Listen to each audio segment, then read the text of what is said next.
Obrigada a todos pela presença. Para mim é uma honra estar aqui com tantos criadores brasileiros. Eu que trabalho mais focada no mercado exterior, Nova York, Europa. Para mim é uma honra puxar muito deles e trazer para vocês essa conversa, porque mais do que nunca a moda brasileira, ela precisa ser inovadora, ela precisa ocupar espaços e ela precisa ganhar visibilidade.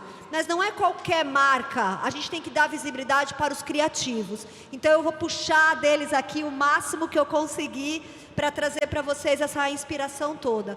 Eu queria começar com cada um falando brevemente do que faz, e a gente vai também passar um vídeo para vocês terem mais referências deles aqui. Vou começar na ordem aqui, Carol. Pode começar. Olá, bom dia a todas as pessoas. Eu venho de Salvador, Bahia, Santo Amaro da Purificação também, né? Minha terra original, Recôncavo Baiano. E pra gente o dia e a tarde depende se a gente já almoçou. Então, mesmo já tendo passado do meio-dia, bom dia. Então, eu sou criadora do conceito do projeto Modativismo. É um conceito que nasce da minha prática como artista, como ativista, como professora e pesquisadora no campo da moda, registrado na minha tese de doutorado, onde eu trato de processos criativos decoloniais na perspectiva feminista e antirracista. Sou professora do Departamento de Estudos de Gênero e Feminismo da Universidade Federal da Bahia, no bacharelado em Estudos de Gênero e Diversidade. Essa graduação é uma graduação que subsidia a formação de pessoas que serão analistas em gênero e diversidade. Então, né, eu tenho visto aqui na programação do Festival Clube de Criação diversos eixos temáticos que tratam de relações de poder, de política, né, e é exatamente o campo das imagens como espaço de produção da desigualdade, né, e prestem atenção nesse termo produção, é que me interessa nesse departamento, onde eu atuo no eixo de gênero, cultura e linguagem, ministrando componentes curriculares como gênero e comunicação, gênero e linguagem, gênero e cultura, e inaugurando neste semestre a primeira disciplina sobre moda e ativismo no Brasil, numa universidade federal, que é a disciplina Modativismo, Processos Criativos Decoloniais. Então é o ano de muita comemoração, de muitas conquistas, né? Eu venho de graduação em Letras com Inglês, mestre e doutora em Cultura, mas antes de tudo artista, né? E como artista e como mulher negra do Recôncavo Baiano, sempre com a impossibilidade de me ver como tal, né? Então, a partir daí é que eu passo a constituir, né, posturas ativistas, compartilhando oportunidades. O Modativismo é um ateliê escola, né, com sede em Salvador, prestação de serviço nacional e internacional. E dentre as passarelas internacionais e galerias de arte, o nosso trabalho já passou por mais de 10 cidades fora do Brasil. Depois disso, é que a gente vem expor e fazer figurino, campanhas publicitárias entre São Paulo, Rio de Janeiro e Salvador, né? E estamos agora, né, finalizando com uma exposição que acaba de encerrar o ciclo de 3 meses na Casa das Culturas Mundiais, em Berlim. A exposição intitulada Quilombismo, né? Convido vocês a saber mais sobre isso. Então, nosso trabalho está lá, junto com as Mulheres Quilombolas de Ilha de Maré, a Associação das Rendeiras de Salbara, dentre 70 artistas da diáspora africana, que inclusive estão aqui também na Bienal de São Paulo. Obrigada, Carol. Vamos passar o vídeo dela, por favor.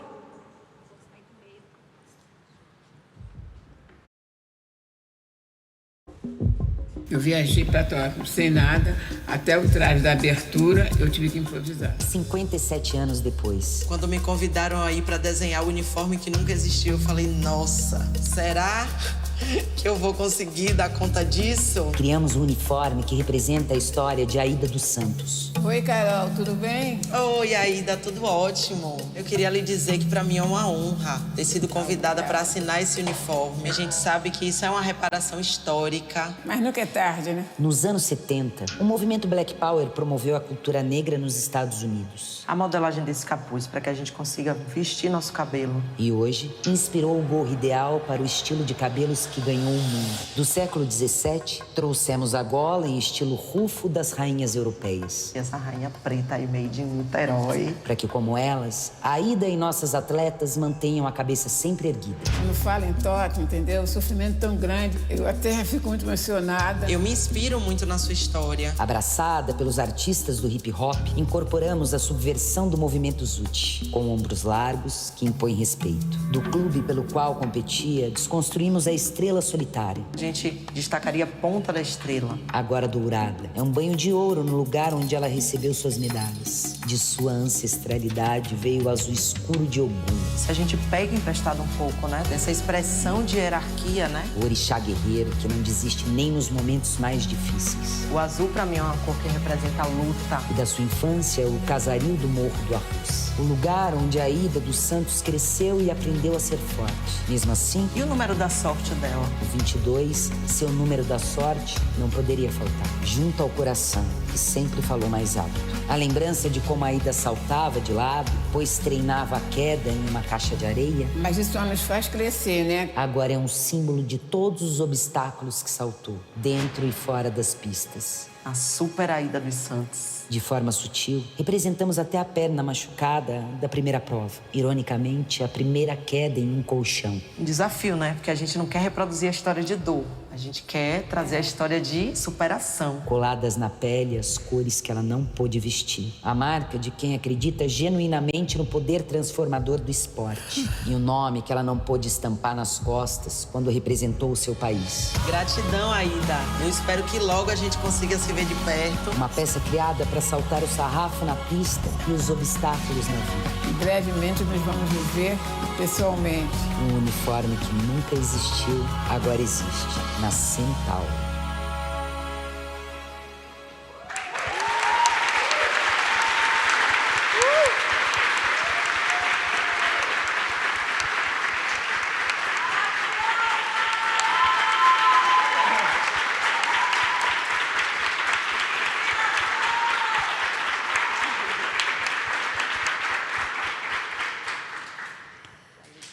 Obrigada, Carol, foi lindo.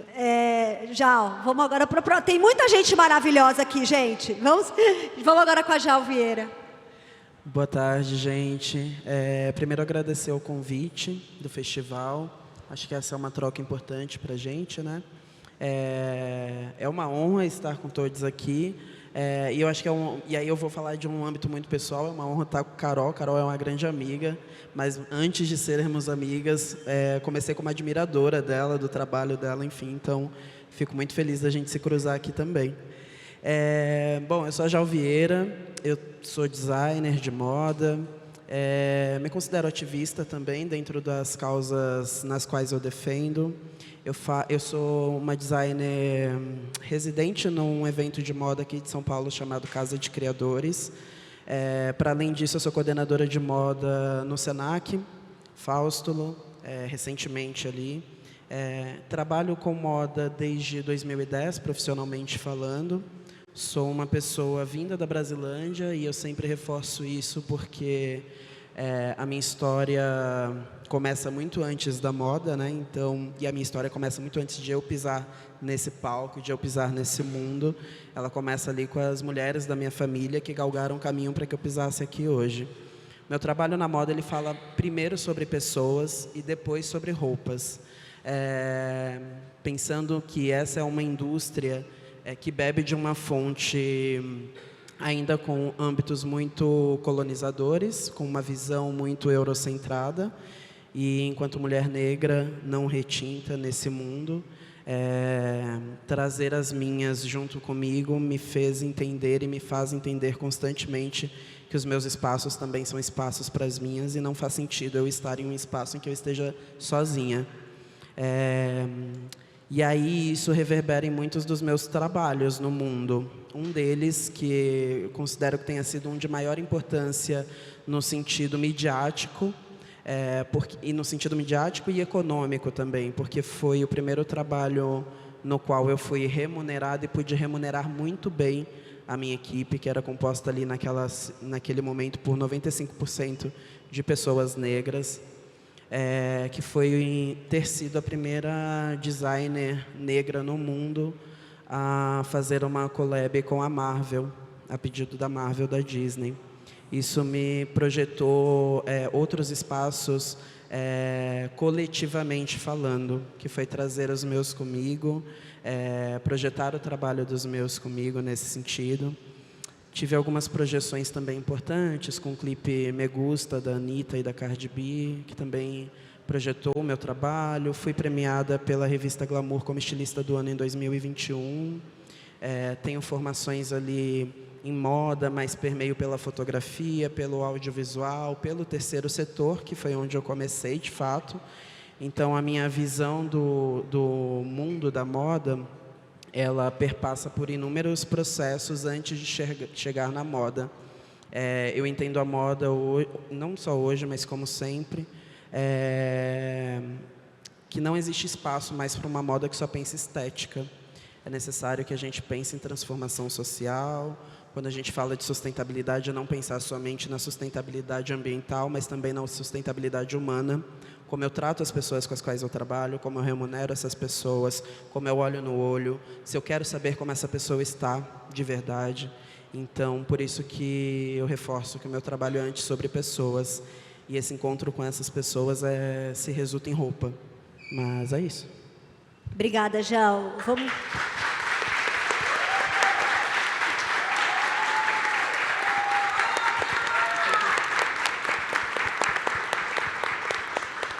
Vamos passar o vídeo da Jal, por favor.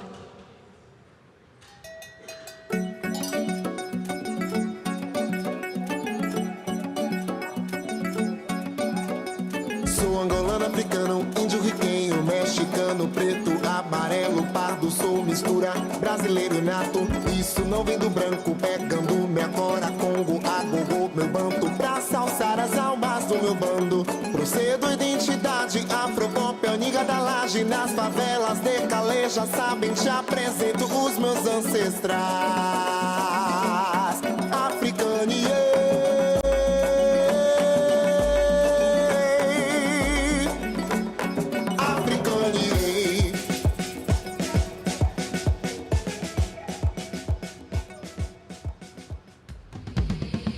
eu falei em arrepios, eu falei fechando os olhos e pedindo aos orixás que não esquecessem o meu nome. Eu falei gritando sozinha no quarto sem móveis e o eco se dispôs em monólogos porque as janelas estavam sempre fechadas nessa época. Eu falei quando me desfiz em âncoras e descobri em alto mar que depois de tanta água nos pulmões eu era muito boa em vasculhar profundezas. Eu falei quando compus uma música sobre solidão aos 11 anos de idade que até hoje sei de cor. Eu falei quando pisei em uma cidade gelada depois de viver aos 47 graus em poros e coração. Mas eu precisava seguir, eu precisava escrever. Eu falei quando escolhi estar viva, eu escolhi estar viva, eu quero estar viva.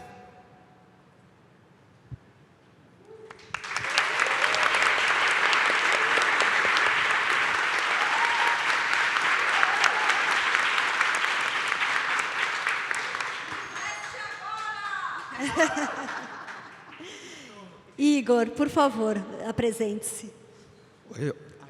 Oi, pessoal. Boa tarde. Primeiramente, queria agradecer muito por terem me convidado a estar aqui com essas mulheres incríveis, assim, né? Eu sou um estilista de moda recente, né? Mas eu já estou trabalhando com moda já há 6, 7 anos, eu acho, desde 2017, como designer gráfico, fotógrafo, ilustrador e maquiador. Na pandemia, comecei uma marca com 2 amigos, chamada Artificial, que é uma marca que fala sobre possibilidades de futuro, e a gente criou esse mundo fictício onde a nossa marca acontece, onde as nossas coleções acontecem, para a gente poder discutir assuntos que são caros para a gente, né? Como sustentabilidade, as consequências do avanço da tecnologia, inteligência artificial, gênero, tudo isso assim que é o de mais caro para a gente, né? Enfim, eu acho que é mais ou menos isso, gente. Vamos passar o vídeo para conhecer um pouquinho mais do Igor.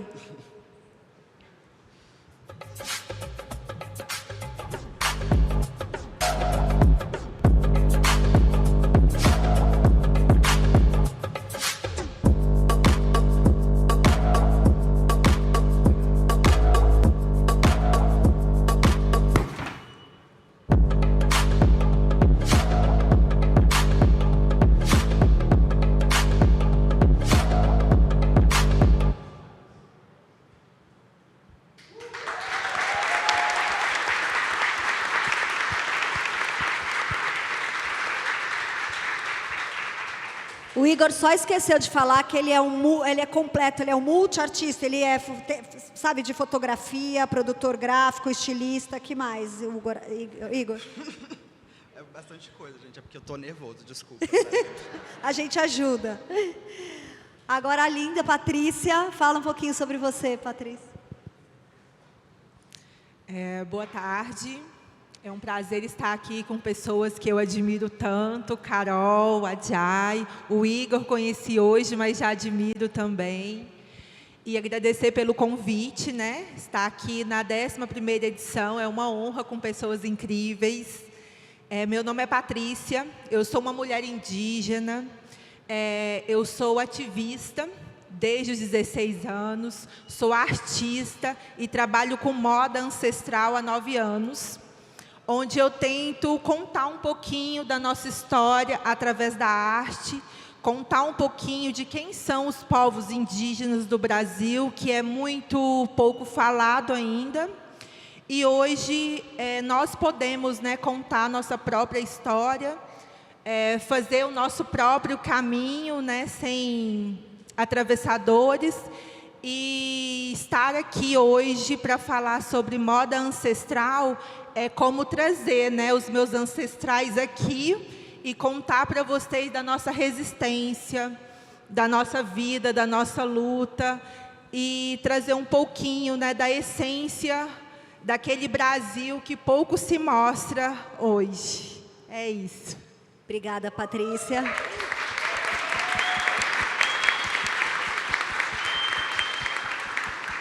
Vamos passar o vídeo.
Hashtag recebidos, todos querem, né, Patrícia? Vamos comprar, vamos comprar. Gente, eu queria começar essa conversa com todos. Eu acho que uma palavra que eu ouvi em comum, mas eu quero começar com a Carol, é sobre o ativismo na moda. Eu acho que uma das coisas que me pontua, assim, para estar um pouquinho com esses maravilhosos do meu lado, eu sou uma ativista na parte de criação de moda. E aí eu quero dizer, assim, eu como branca privilegiada, né, no alto do meu privilégio, eu sou atacada, eu sofro retaliações, né? Então eu imagino a luta de cada um, como é difícil. Mas uma coisa que eu sempre falo, por eu trabalhar com tendência e comportamento, é que eu não vejo o futuro da moda sem com que o consumidor valorize de quem ele está comprando. Daqui para frente, o consumidor quer falar, quem é esse cara? Que pensamentos que ele tem? Quais são as suas bandeiras? Porque a gente não veste só pano, a gente veste expressão, comunicação.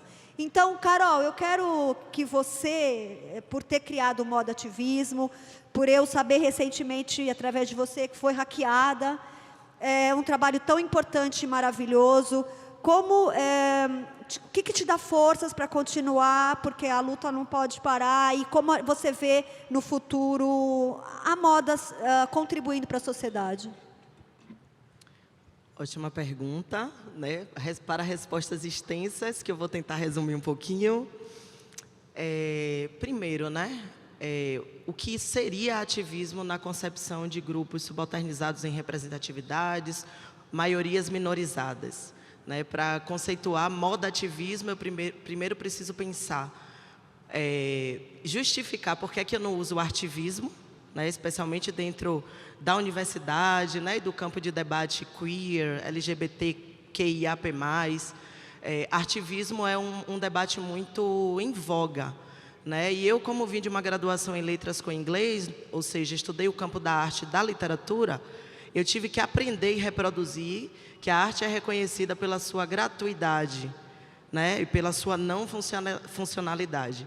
Então, qualquer objeto funcional, qualquer intenção política aliada à produção e ao conceito artístico, diminuem, extraem o caráter artístico de qualquer objeto, de qualquer acontecimento. Né? Então, compreendendo que para as nossas populações de comunidades tradicionais, né, o utilitário está na nossa sociabilidade, né? São os objetos, é o mobiliário, é a imagem das nossas casas. Eu, como uma pessoa de candomblé, né, a beleza está conectada ao bem viver. Então, eu precisei olhar de maneira crítica, né, e a partir de um pensamento intelectual ancestral para a minha origem, né, para a sociabilidade de pessoas negras no Recôncavo Baiano, onde cresci até 18 anos de idade. Né, então, minha essência está no Recôncavo Baiano, para que eu pudesse desaprender o que a colonialidade me ensina, primeiro na minha percepção geral do senso comum, né, e pior ainda dentro da universidade. Né, mesmo sendo professora de um departamento de estudos de gênero na Universidade Federal da Bahia, eu que integro menos de 3% de mulheres negras que são professoras permanentes do quadro daquela universidade, né, tenho tido também posturas ativistas muito severas dentro da universidade. Antes, né, desse departamento, eu atuei durante 10 anos no ensino de graduação, pós-graduação e técnico em design de moda. Então, eu precisei elaborar os roteiros de metodologia de design, de produção de imagem, teorias da moda que tivessem, principalmente no centro, né, pessoas com a minha identidade, um respeito à minha origem. Então, como ativista, eu precisei produzir absolutamente tudo que fiz até agora e continuo fazendo. Então, penso, né, para a construção do conceito de moda-ativismo, primeiro, a indissociabilidade entre teoria e prática, que é o que caracteriza as nossas comunidades, né? E ativismo como uma postura crítica que visa e consegue alterar o curso de vida das nossas comunidades e da nossa população. Ou seja, eu preciso conseguir analisar o ciclo que se fecha, quais são os resultados efetivos, como é que eu divido esses resultados e como é que eu compartilho essas oportunidades. E, para isso, eu começo a compreender nesses anos de trabalho, meu primeiro desfile foi no ano 2000, assim que eu entrei na universidade, são 23 anos atrás, né?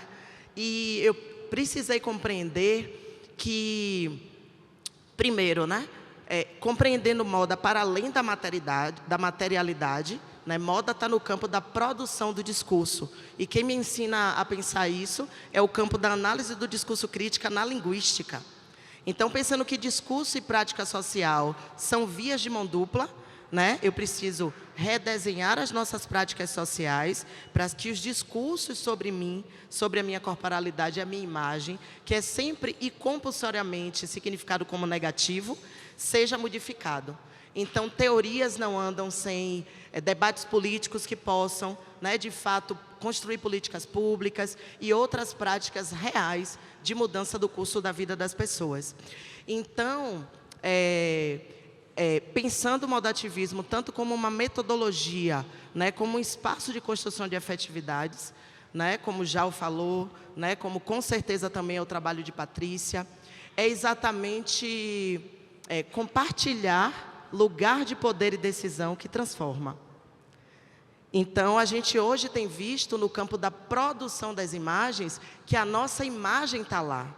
Mas estamos nesse lugar, nesses cargos de poder e decisão, esse dinheiro, esse recurso financeiro, né? É como eu falo, a gente precisa do aqué, né, minha irmã? Sem o aqué, né, como minhas amigas travestis falam no Pajubá, sem o dinheiro nada se transforma. Então, quando eu falo também de compartilhamento de oportunidades, né, eu também falo sobre intermediação de negociação de trabalhos, onde todas as pessoas sejam pagas e tenham dignas condições, não só de trabalho, mas de existência dentro dos espaços onde trabalham. Né, eu recorto aqui um dos momentos, né, de trabalho da equipe Moda-Ativismo, que foi a criação do uniforme que nunca existiu, né, uma campanha que visibiliza, né, vou usar aí mesmo como uma contradição, visibiliza os processos de invisibilidade estratégica que acontecem dentro do Brasil. Né, o fato do nosso trabalho ter passado por mais de 10 cidades fora do Brasil é um resultado da aliança de mulheres negras. Sem investimento de empresas privadas, sem dinheiro dos nossos bolsos, porque o capital que a gente tem é afetivo, em primeiro lugar, e centralmente intelectual. Então, a transformação que a gente espera é essa, que essas oportunidades elas cheguem para a gente de maneira digna e que as relações no interior, né, de um processo de construção de trabalho sejam principalmente respeitáveis. Carol, você tocou num ponto muito importante que é o dinheiro, né, que é o capitalismo. Infelizmente, eu vejo ainda a mídia brasileira de moda, extremamente elitista, para abrir espaços. Mas, passando para a Jal, eu acho que uma grande oportunidade que aconteceu com a Jal, com a Marvel, e lá fora, com a PepsiCo, grandes multinacionais que têm muito dinheiro investindo em moda. A PepsiCo, para quem não sabe, ela fez uma parceria com uma ganhadora também de um concurso, Carol Castillo, se eu não me engano, desculpa, depois eu vejo o nome dela, mas ela fez uma coleção inspirada no Cheetos, sabe o salgadinho Cheetos, que tem aquela panterinha, tudo? Eles contrataram ela, ela fez uma coleção de bolsas, ela tem uma habilidade no macramê, então ela fez um tênis e uma bolsa de macramê inspirada no Cheetos para a PepsiCo. Então, e você com a Marvel, que fez um trabalho maravilhoso, a Marvel ter visto, eu acho que essa coisa de a gente pegar capital, não de investidores da moda, mas de grandes capitais, de grandes empresas de alimentícias. E como é que você vê isso? Eu vejo isso uma grande oportunidade, porque sim, eu acho que qualquer luta e qualquer ativismo, se a gente quer pôr talentos que acabaram de sair da faculdade, ter dinheiro para abrir uma marca, tudo precisa de dinheiro. Então, como você vê essa junção com o capitalismo, com o autocapitalismo, sem a gente perder a nossa característica principal, que é criação, que são pessoas, ser sustentável. Fala um pouquinho, já, por favor, que você teve essa experiência. Eu acho que, na verdade, a minha característica principal é ser humana. E dentro dos processos nos quais eu trabalho, eu relembro isso. Porque nossas corporalidades são colocadas em locais de não humanidade.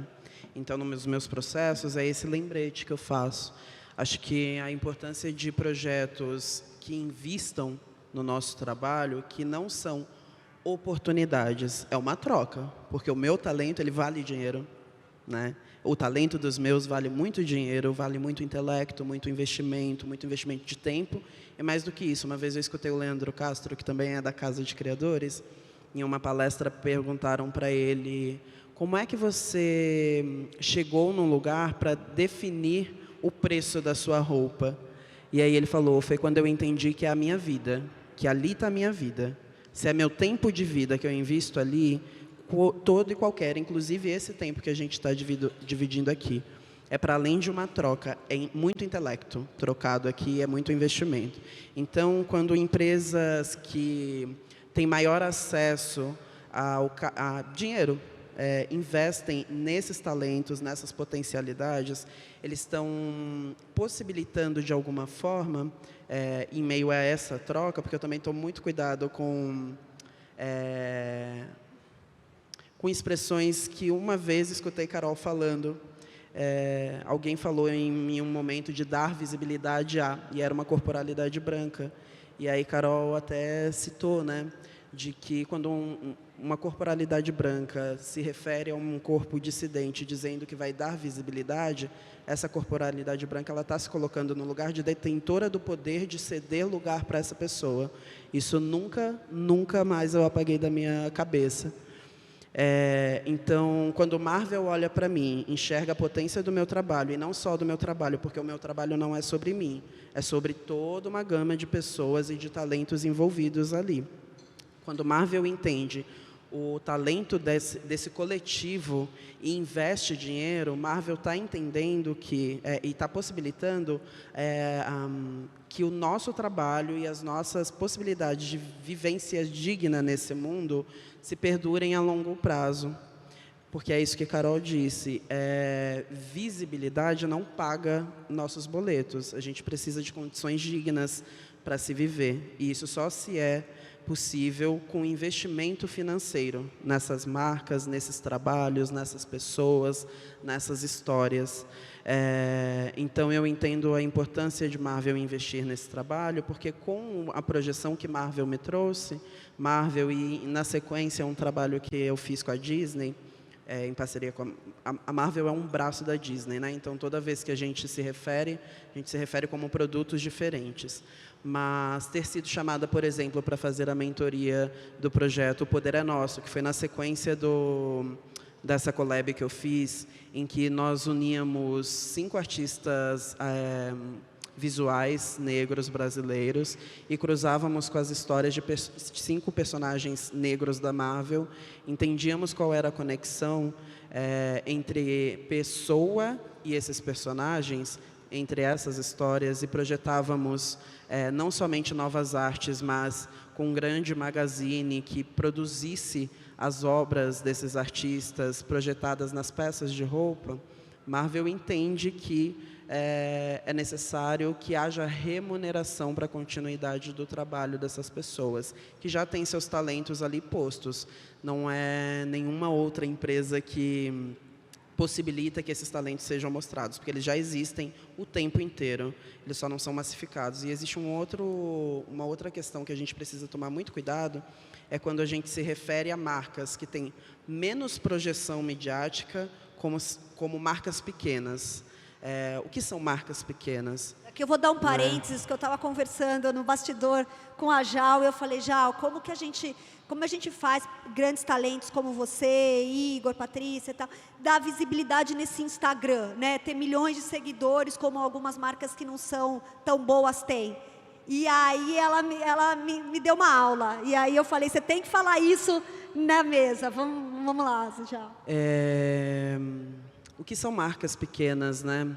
Quando a gente pensa no âmbito de transformação social, eu entendo marcas com menos projeção midiática impactando muito mais saudavelmente o ambiente da moda do que grandes monopólios. Então, os impactos que as tidas como grandes marcas fazem ainda são impactos de irresponsabilidade social. Então, quando a gente se refere a marcas que têm menos projeção midiática, há de se tomar um cuidado e pensar de que pequenez estamos falando, né? Então, eu acho que são essas projeções, são essas discussões que eu trago com os meus parceiros. Hoje eu me coloco num lugar em que, sim, eu escolho os parceiros que eu trabalho, não porque eu deixei de precisar de dinheiro, mas porque eu deixei de me perder no processo. E comecei a entender que se vai haver, se tira a minha paz, não vale a pena. Então, nos meus processos, e não só a minha paz, né, mas a paz dos meus. Então, nos meus processos, eu tenho entendido e tenho trazido isso nas discussões, sabe, com as parcerias. Então, eu acho que essa é a grande importância. E aí, como é que você encontra um equilíbrio entre essas duas partes, entre você e esses parceiros? Eu não posso, antes de passar para o Igor, para a Patrícia, mas se vocês quiserem contribuir com a discussão, eu não posso deixar de perguntar, porque é um incômodo meu. Nós temos na moda brasileira hoje 2 grandes grupos, Grupo Soma e Grupo Arezzo. Como, já você, Carol, se quiser adicionar, como que a gente faz esses investidores de marca reconhecer ou entender que o Brasil, a moda brasileira, precisa ter um estilo, precisa ter uma marca de Brasil, e como fazer esses grupos, que são hoje quem detém o dinheiro na moda, e que escolhe que marca aí que eu vou investir, e escolher as pessoas que realmente representam o Brasil. Como fazer essas pessoas enxergarem isso? Camila, não somos nós, corpos dissidentes, que fazemos, são vocês, birôs de tendência. Que tendências vocês têm projetado no mercado? Quem vocês têm referenciado no mercado? Eu acho que é um papel, principalmente, de quem está ainda nessa gama de poder de decisão que faz. Porque daqui, de onde nós estamos nesse processo, né, Patrícia? A gente já tem promovido essas discussões, essa importância dentro do nosso mercado e dentro do nosso eixo. Essas pessoas, elas sim nos enxergam. Essa é a questão, porque muitos dos nossos projetos são copiados nesses projetos dessas marcas tidas como grandes. Então, enxergadas nós já somos. Nós só não temos o nosso trabalho de fato reconhecido, tendo investimento, porque quem está na decisão, na tomada de poder, são vocês. Então, eu acho que esses são os birôs de tendência, por exemplo, como você faz parte de um, que é o Snoops, são os birôs de tendência responsáveis por isso, e não os corpos dissidentes, sabe? Porque o nosso papel a gente já tem cumprido. Então, como é que essas discussões têm a... Eu não lembro a ordem da frase, mas eu me aproximo e tenho confiança em pessoas que lembram do meu nome numa sala cheia de oportunidades e que citam o meu nome. Não lembro de quem que é. Mas essa...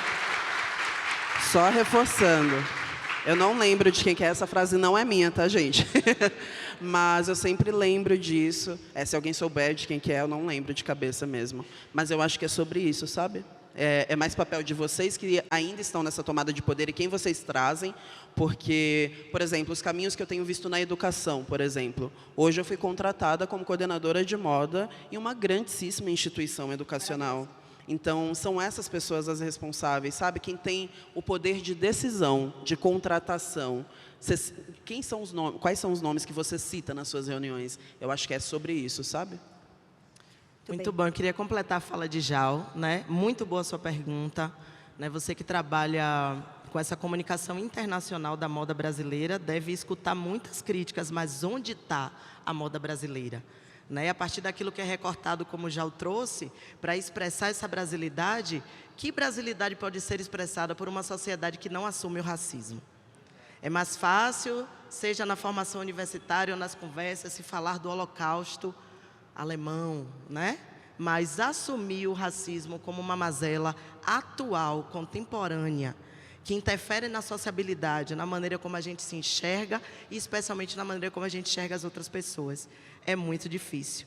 Né? E para as pessoas brancas, isso centralmente pode acontecer quando eu consigo enxergar o que é branquitude, né? Como esse aspecto imaterial, comportamental, que está no campo da produção de sentido e de significado, ou seja, do etéreo, né? E entender que compulsoriamente eu estou no lugar de poder. Né? Em Salvador a gente fala, é fácil descobrir quem é branco e quem não é. Faz o teste da polícia. Faz o teste da polícia.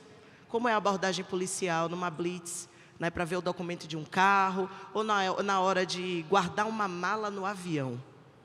Então, essas experiências que nos marcam o tempo inteiro, como uma corporalidade racializada, ou seja, animalizada, com nenhuma ou quase, né, ínfima condição de humanidade, também interfere na visão de potência intelectual, seja no campo da intelectualidade mental ou manual, como eu conceituo na minha tese dentro, né, dos debates aí sobre modativismo. Igor, eu olhei sua marca, ela é maravilhosa, e eu quero que você fale um pouco, ainda dentro de todos os assuntos que a gente conversou, eu vou entrar no ativismo, só que agora do digital, da alta tecnologia. porque eu vi que você usa inteligência artificial, o que é maravilhoso, porque a gente não pode ir contra o que o mundo nos traz. E aí o que eu quero saber de você é como usar a tecnologia, a inteligência artificial, sendo transparente com o público, sendo ético, né? Porque a gente olha uma imagem hoje, a gente não sabe mais se é real, se é verdade. Então, como é que você aplica isso no seu trabalho? Explica pra gente. Bem, Carol, no meu trabalho, eu tento manter um certo limite com a inteligência artificial, porque o meu trabalho ele é intrínseco à minha arte. Então, para aquilo ainda ser a minha arte, eu preciso me enxergar ali, eu preciso me ver ali. Então, eu utilizo da inteligência artificial para, às vezes, criar um cenário, criar um elemento, consertar alguma coisa, né? Mas eu preciso que tenha um elemento real, vivo, humano ali. Porque eu acho que nessa era da inteligência artificial, eu acho que a nossa perspectiva, a nossa história, o nosso olhar, a nossa visão própria é o que é de mais valioso, é o nosso lado humano, é o que mais de valioso a gente tem, porque é isso, é inevitável que empregos vão ser perdidos com o avanço dessa tecnologia, mas quem tem a sua história ali, sua visão, essas pessoas são as pessoas, é o que a gente tem que dar valor. Porque, por exemplo, você tem no caso de grandes empresas já utilizando de inteligência artificial para substituir os modelos, né? Para substituir os fotógrafos, por exemplo, já na área dos lookbooks, sabe? Por exemplo, você tem a Taobao fazendo isso, né? A grande chinesa.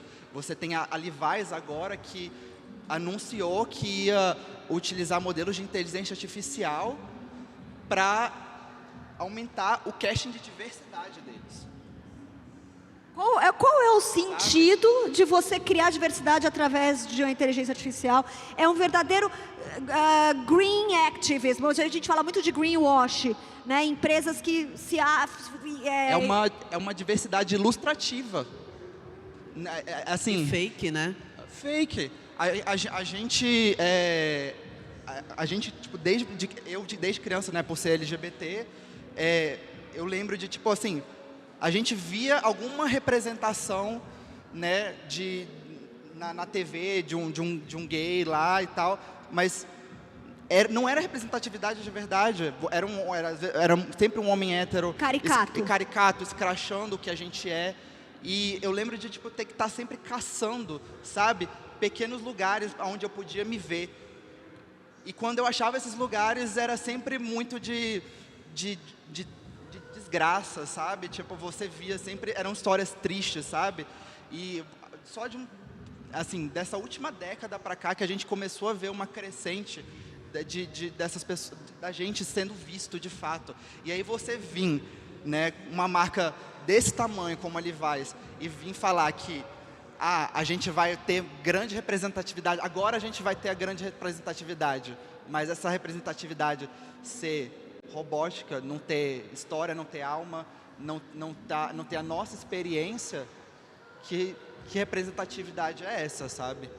E quem faz o designer por trás é sempre uma corporalidade, em sua maioria, cisgênera, branca, de uma camada social abastada. Então, Levi's é uma empresa americana, né? Sim. De calça jeans, né? Inclusive. Sim. Né? A empresa, calça jeans, né? Essa roupa que, inclusive, né?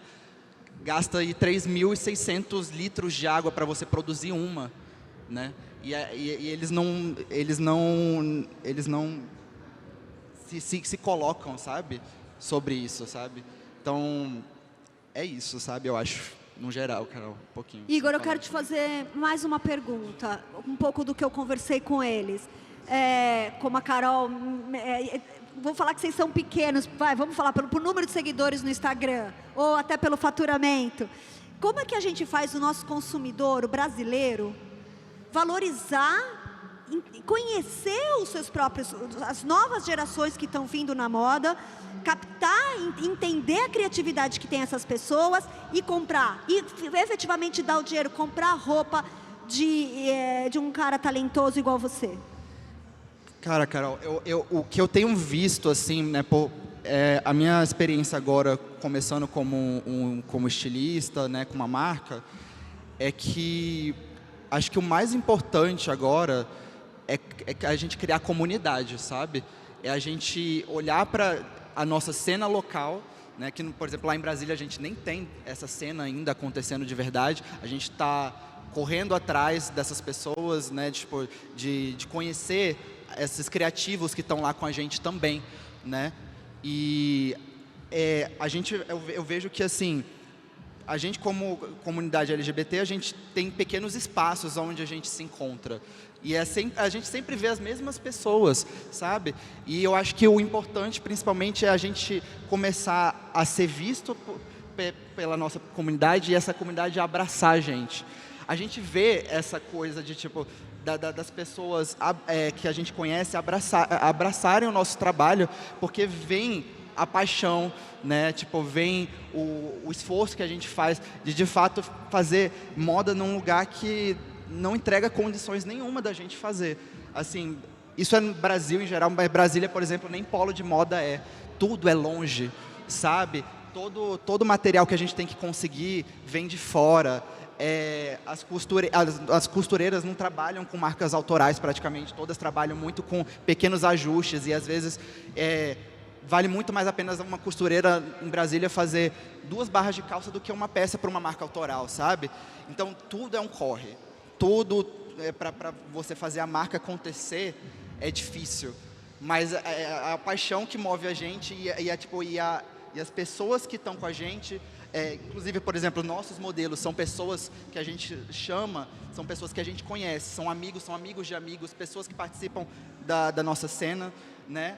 E que vão espalhando do boca a boca mesmo, né? De um para o outro e nas redes sociais e é isso, a gente também se manter atualizado, entregar uma coisa que tipo, muitas vezes a gente acha que como brasileiro a gente não pode entregar, a gente pode entregar muito.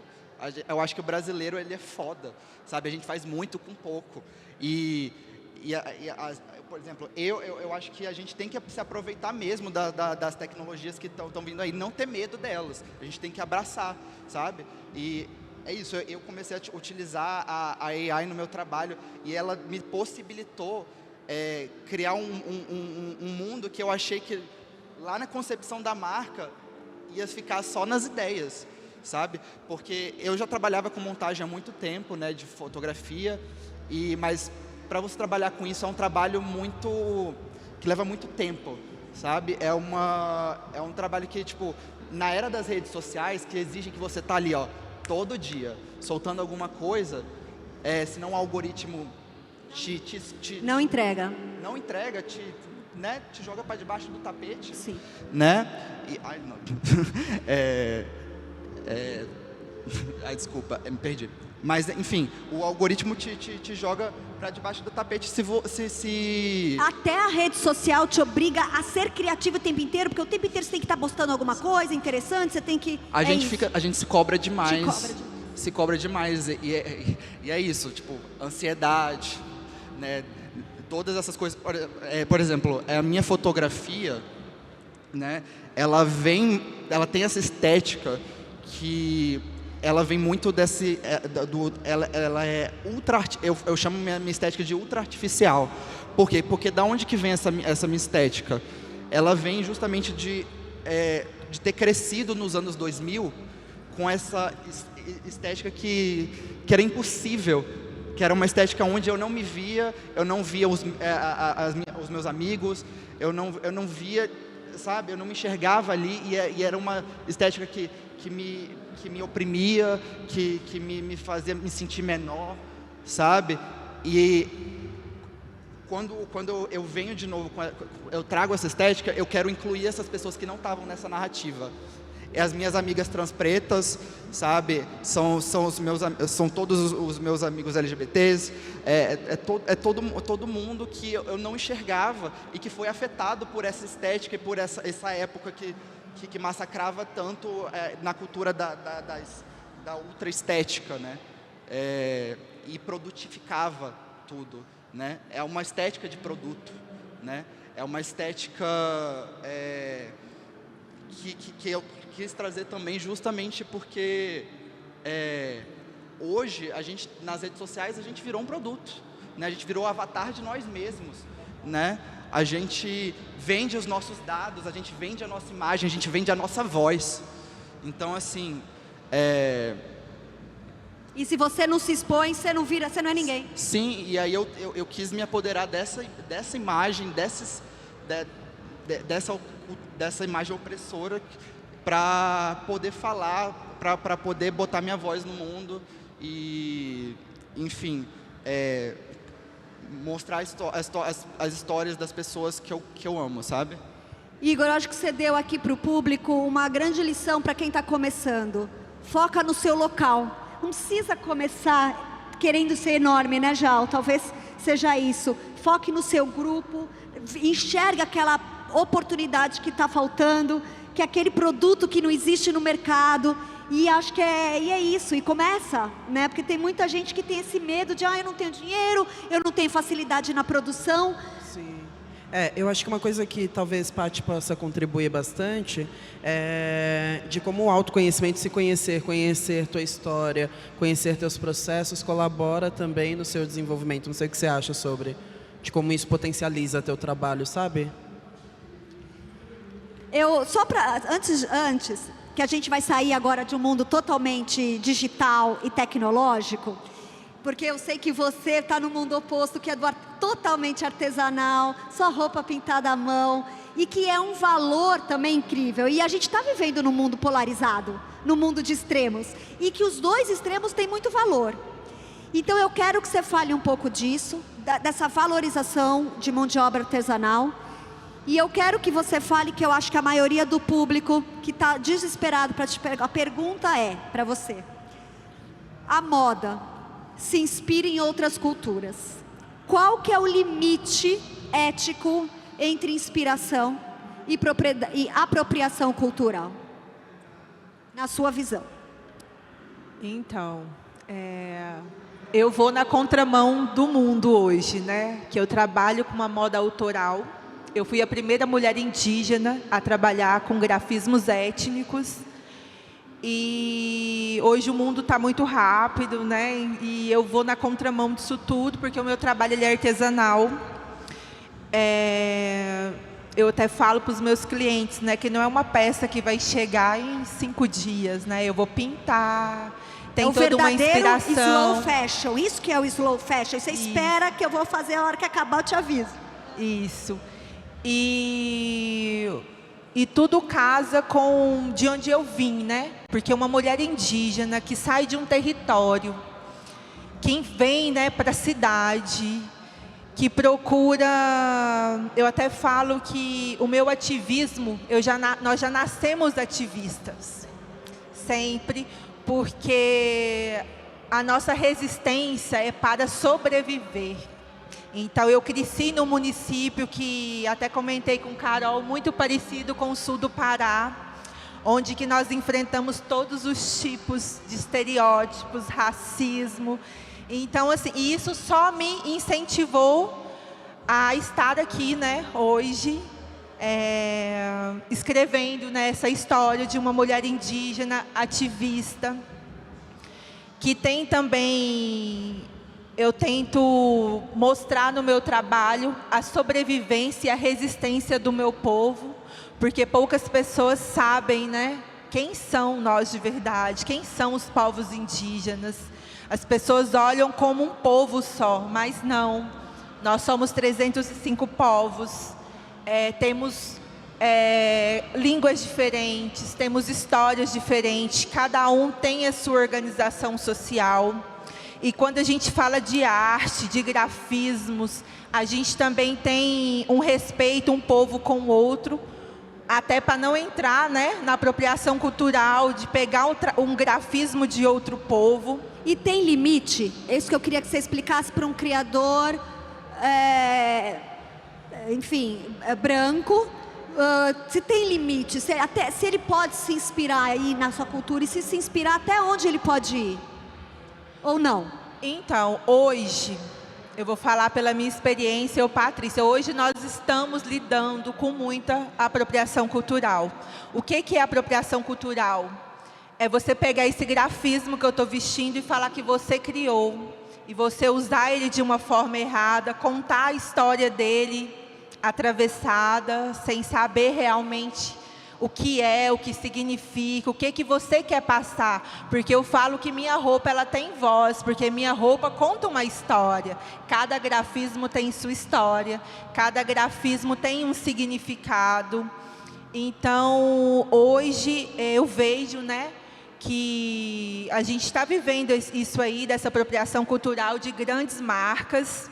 Às vezes eu fui questionada no começo do meu trabalho, eu falei, gente, eu sou uma mulher indígena, esse grafismo pertence ao meu povo, eu quero mostrar ele para o mundo, de uma forma de descolonizar, educar e tentar tirar esse racismo que a gente vive nos dias de hoje, que é muito...